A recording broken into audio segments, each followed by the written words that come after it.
Hi hello ನಮಸ್ಕಾರ, welcome to my channel. ಇವತ್ತಿನ ವಿಡಿಯೋದಲ್ಲಿ ನಾನು ಮುಳುಗಾಯಿ ಎಣ್ಗಾಯಿ ಪಲ್ಯ ಮಾಡ್ತಾಯಿದ್ದೀನಿ. ಹಾಗಾಗಿ ನಿಮ್ಮ ಜೊತೆ ಶೇರ್ ಮಾಡ್ಕೊಳ್ತಾ ಇದ್ದೀನಿ.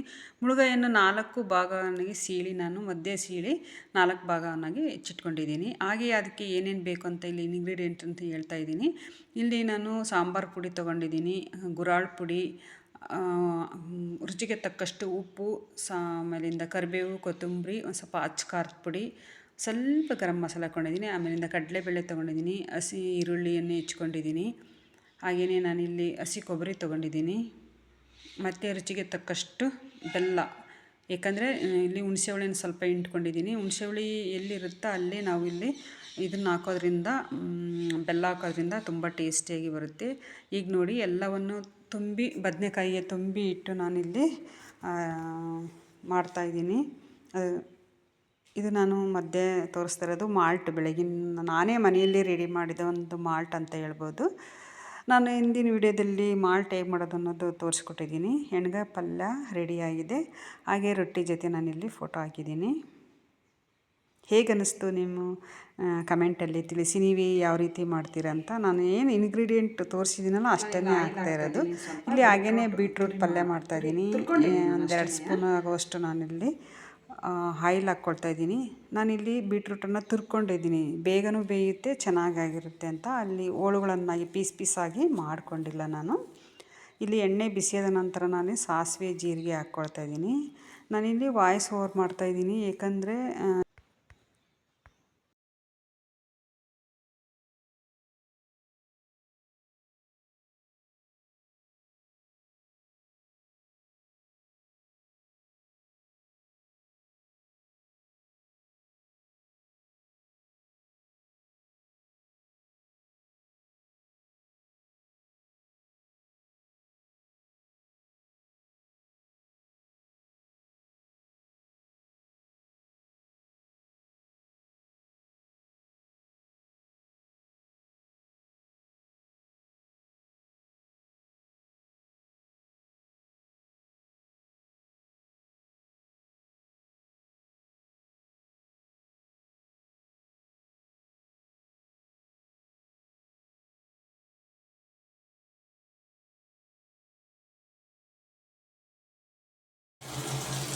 ಟೊಮೆಟೊ ಹಾಕ್ತಾಯಿದ್ದೀನಿ.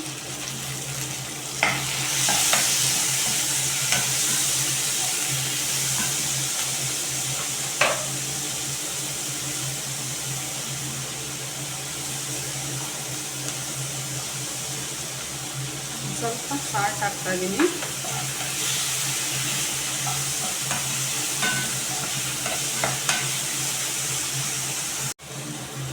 ಈ ಥರ ನಾನು ತುರ್ಕೊಂಡಿದ್ದೀನಿ, ಬೀಟ್ರೂಟನ್ನು ಈ ಥರ ತೊಳ್ಕೊಂಡಿದ್ದೀನಿ.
ಚಿಕ್ಕ ಸ್ಪೂನು, ಅರ್ಧ ಸ್ಪೂನು ಗರಂ ಮಸಾಲ,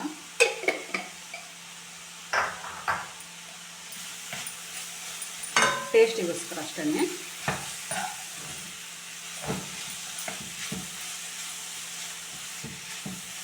ರೆಡಿ ಆಯಿತು.